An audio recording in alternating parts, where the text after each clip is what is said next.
বন্ধুরা, আজকে একটা নতুন গল্প নিয়ে আসলাম তোমাদের মাঝে। এটা সত্য এবং বাস্তব জীবনের ঘটনা। শেষ পর্যন্ত শোনার অনুরোধ রইল। শুনলে তোমার মধু চলে আসবে। দেরি না করে চলো শুরু করা যাক। আমি আর আপনি প্রতিদিন রাতে এক রুমে থাকতাম, কিন্তু মাঝে মধ্যে প্রায় লক্ষ্য করতাম আবু গভীর রাতে ঘুম থেকে উঠে অন্ধকারে কোথায় যেন চলে যেত। আবার 2 থেকে 3 ঘন্টা পর সেখান থেকে এসে চুপি চুপি করে আমার পাশে শুয়ে পড়ত। কিন্তু যখন আপু আমার পাশে এসে শীত, তখন আপুকে খুব পরিশ্রমী এবং ক্লান্তির মনে হতো। মনে হচ্ছে কোনো পরিশ্রমের কাজ করে এসেছি। একদিন আমি ঘটনাটি রহস্য জানার জন্য আপু যখন গভীর রাতে অন্ধকার রুম থেকে বেরিয়ে যায়, তখন আমি সেই ঘটনা রহস্যই জানার জন্য আপুর পিছন পিছন গেলাম। আমি দেখতে পেলাম আপু আস্তে আস্তে করে বাড়িওয়ালা রুমে প্রবেশ করেছে। তারপর আমি ভাবলাম, দেখি আপু বাড়িওয়ালার সাথে কি করে। তাই ঘটনাটি জানার জন্য দরজার পাশে কান পেতে দাঁড়িয়ে রইলাম। একটু পর যা শুনতে পেলাম তা শুনলে বন্ধুরা তোমাদের মাথা গরম হয়ে যাবে। বন্ধুরা, গল্পটি অনেক ইন্টারেস্টিং। আশা করি তোমরা পুরো গল্পটা শুনবে। তবে গল্পটি শোনার পূর্বে বন্ধুরা, তোমাদের নিকট আমার ছোট একটা অনুরোধ। তোমরা দয়া করে আমার চ্যানেলটি সাবস্ক্রাইব করে আমাকে সাপোর্ট করবে। হ্যালো বন্ধুরা, আমি নূরজাহান নূর। কেমন আছো তোমরা সবাই? আমি আবারও চলে আসলাম তোমাদেরকে মজা দেওয়ার জন্য আর একটি নতুন গল্প নিয়ে। আজকে গল্পটি আমার নিজের বাস্তব জীবনের একটি গল্প। বন্ধুরা, বর্তমানে আমার বয়স 30। তবে আজকে আমি তোমাদেরকে যে গল্পটি বলব, তখন আমার বয়স ছিল 15। ছোটবেলা থেকেই আমাদের বাবা মারা যায়। আমাদের কোনো ভাই নেই, আমরা 2 বোন। মা অনেক কষ্ট করে আমাদেরকে বড় করে তুলেছেন। কিন্তু দুঃখের ব্যাপার হলো, যখন আমার বয়স 12 কি 13 হবে এবং আমার বড় বোনের বয়স 15 থেকে 16 হবে, তখন আমার মা ও মারা যায়।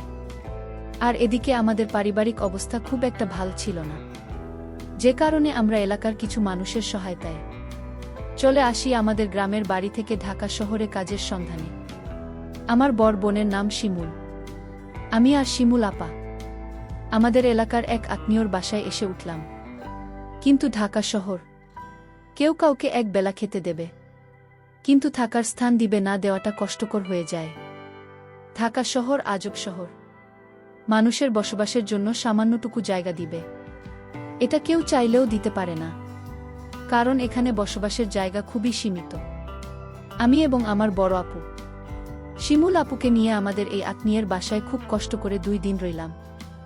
2 দিন থাকার পর আমরা কি করব বুঝতে পারছি না। আমাদের হাতে তখন অল্প কিছু টাকা ছিল, যা দিয়ে আমরা কোনো রকম চলতে পারতাম। কিন্তু বাসা ভাড়া নেওয়ার মতো টাকা আমাদের কাছে ছিল না তখন। আমি আর শিমুল আপু খুব চিন্তায় পড়ে গেলাম। চিন্তা করতে করতে আমরা একটা বাসা খুঁজছি, যাতে কিছুদিন পরে আমরা কিছু করে টাকা পয়সা দিতে পারি। এমন একটা সুবিধার বাড়িওয়ালা খুঁজতেছিলাম। আর এদিকে আমার বড় বোন শিমুল আপু একটি গার্মেন্টসের চাকরি পেয়েছে। আমাদের এলাকার এক আত্মীয়ের মাধ্যমে তিনি গার্মেন্টসের চাকরি পেয়েছেন। বদলাপুর চাকরি পেয়েছেন, ঠিক আছে, কিন্তু আমি কি করব? আমার বয়স তো কম। তাছাড়া আমি ছোট মানুষ, আমাকে তো আর গার্মেন্টসে নেবে না। যাই হোক, আমি মাস 2 এভাবে রইলাম।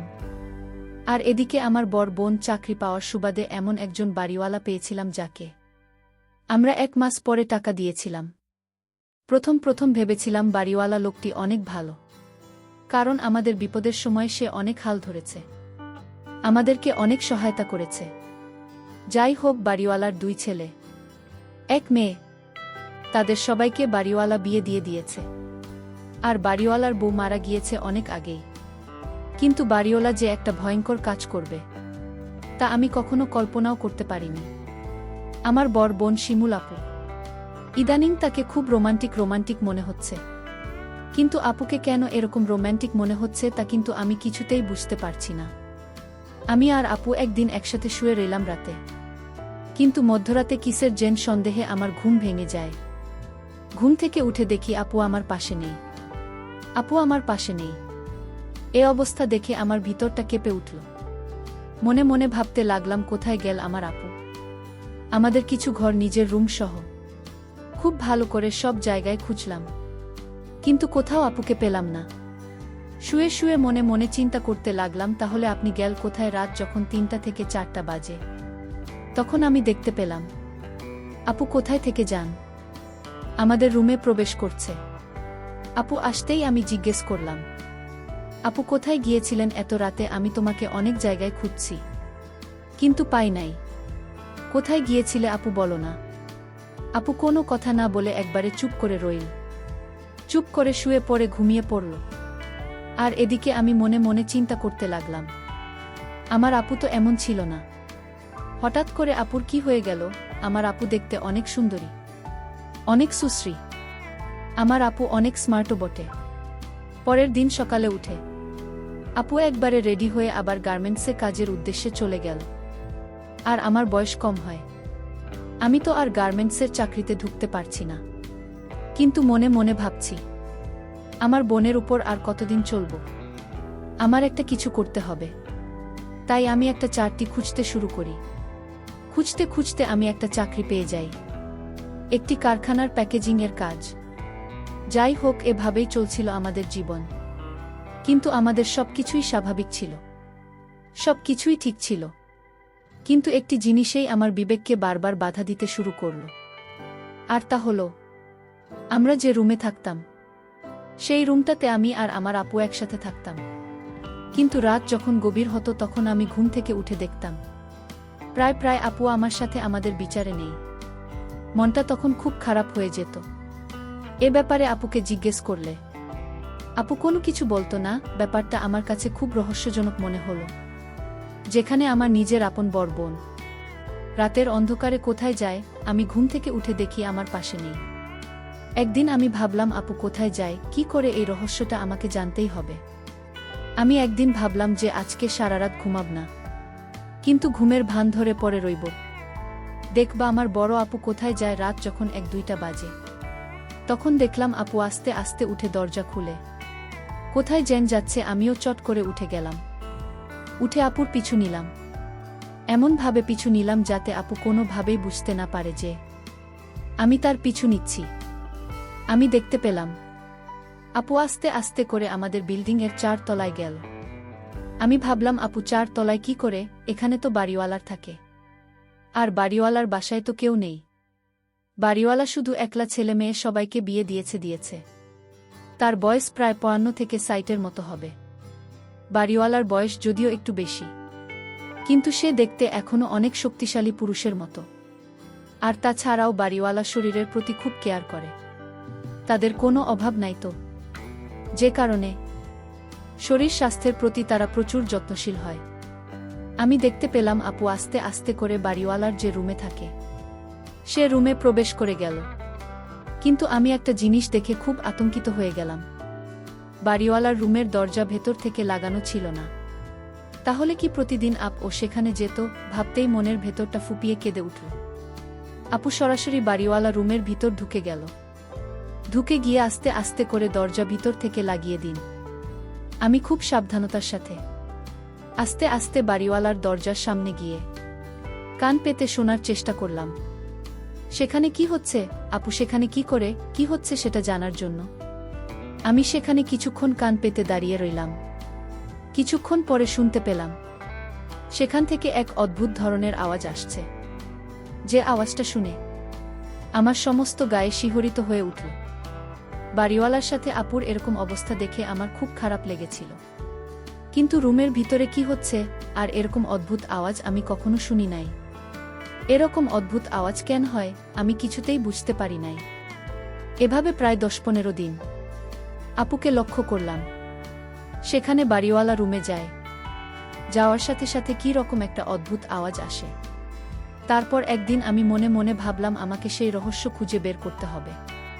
আপু সেই রুমে গিয়ে কি করে, আর কেনই বা 60 মধ্য একজন বয়স্ক লোকের সাথে আপু কি করে, ঘটনার রহস্য জানার জন্য একদিন আমি কৌশলে বাড়িওয়ালার রুমের খাটের নিচে গিয়ে বসে থাকি। আর আপুকে বললাম, আপু আমি আমার এক বান্ধবীর বাসায় বেড়াতে যাচ্ছি। আজকে মনে হয় আমি আর আসতে পারবো না। রাত যখন 1-1টা বাজে তখন লক্ষ্য করলাম আমার আপু বাড়িওয়ালার এখানে আসছে। আপু বাড়িওয়ালার এখানে আসতে বাড়িওয়ালা আপুর সাথে এমন বাজে আচরণ করা শুরু করল, যা দেখে আমার 2 চোখ মুছে যাওয়ার মতো অবস্থা হলো। কিছুক্ষণ আমি অপেক্ষা করলাম। অপেক্ষা করার পর আমি আমার নিজেকে আর কন্ট্রোল করতে অসহনীয় হয়ে গিয়েছিলাম। কাঠের নিচ থেকে আমি বেরিয়ে আসলাম। আমাকে দেখে আপু এবং বাড়িওয়ালা দুজনেই চমকে গেল। তারা দুজনেই যেমন চরম লজ্জায় পড়ে গেল। আমি আপনাকে বললাম, আপু তুমি আমার বোন হয়ে এই ৬০ বছরের একটা বন্ধুর সাথে তুমি এরকম কাজ করতে তোমার লজ্জা করল না? বাড়িওয়ালা এবং আপু দুজনে আমার সামনে মাথা নিচু করে রইল। তারপর আমি আপনাকে বললাম, আপু কেন তুমি এরকম কাজটা করলে? একটু বলো না আমাকে। দুনিয়াতে কি তোমার ছেলে মানুষের অভাব ছিল? তাই বলে তুমি একটা ৬০ বছরের বুড়োর সাথে আছি? আপু আপু কিছুক্ষণ নীরব থেকে আমার প্রশ্নের উত্তর দিতে শুরু করল। আপু আমাকে বলল, বোন নূরজাহান, আমরা যখন খুব অভাবে পড়ে এই শহরে এসেছিলাম তখন খুব ছোট। তখন এই লোকটা আমাকে অনেক হেল্প করেছে, যার প্রতিদান দেওয়ার জন্য আমি প্রতিদিন তার এখানে আসতাম। কিন্তু আস্তে আস্তে কখন যে কোনো সময় আমি তার প্রেমে পড়ে যাই। আমি তাকে ভালোবেসে ফেলি, তা নিজেও বলতে পারি না। এক পর্যায়ে আমরা বিয়ে করেনি বোন, আমরা এখন স্বামী স্ত্রী। কিন্তু এই সমাজকে বুঝতে দেই না।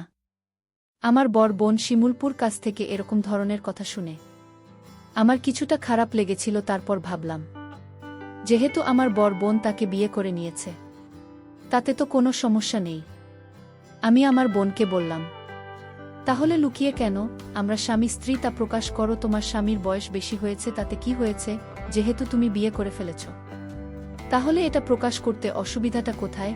তারপর এক পর্যায়ে আমার বোন এবং বাড়িওয়ালা আমার বোনকে স্বীকৃতি দিয়ে সমাজের কাছে এটা প্রকাশ করল। কিন্তু বাড়িওয়ালার স্বভাব চরিত্র খুব একটা ভাল ছিল না। সে আমার দিকে মাঝে মধ্যে কেমন করে জেনে তাকিয়ে থাকত। আর সবচেয়ে বড় কথা হলো, যখন আমার আপু তাদের বিয়ের কথা প্রকাশ করে, তখন থেকে আমি আপনাদের বাসায় থাকি। আর আমার দুলাভাই আমার দিকে প্রায় প্রায় জেগে থাকত। আমাকে লুকিয়ে লুকিয়ে দেখার চেষ্টা করত। আপুর বিয়ে হওয়ার পর আপু গার্মেন্টসের চাকরি করে না, গার্মেন্টসের চাকরি টোটাল ছেড়ে দিয়েছে। আমাকে কোনো কিছু করতে দেয় না। দুলাভাই আমাদের ফ্যামিলির সমস্ত খরচ বহন করে। একদিন যখন আমি ঘুমিয়ে রইলাম, গভীর রাতের লক্ষ্য করলাম কেউ আমার সাথে খারাপ কিছু করার চেষ্টা করছে। প্রথমত আমি ভাবছিলাম সেটা আমি স্বপ্ন দেখছি, কিন্তু যখন বিষয়টি আরও জটিল হতে শুরু করল, তখন আমার ঘুম ভেঙে গেল। আমি অনেক জোরাজুরি করার চেষ্টা করছি ছোটার জন্য, কিন্তু কোনোভাবেই ছুতে পারছিলাম না। মনে হচ্ছিল যেন আমার উপর ক্ষুধার্ত বাঘের মতো আক্রমণ করেছিল। শেষ পর্যন্ত অনেক পরিশ্রম করে আমি তার কাছ থেকে নিজেকে ছাড়িয়ে নিয়ে আমার রুমের বাতি অন করতে দেখলাম। সে তো আর কেউ নয়, সে আমার বর বোনের স্বামী, অর্থাৎ আমার দুলাভাই। ৭ বছরের মধ্যে একটা লোকের যে এত পাওয়ার, এত শক্তি, তা যদি তার সাথে আমি ঘনিষ্ঠ না হতাম, তাহলে কখনো কল্পনাই করতে পারতাম না।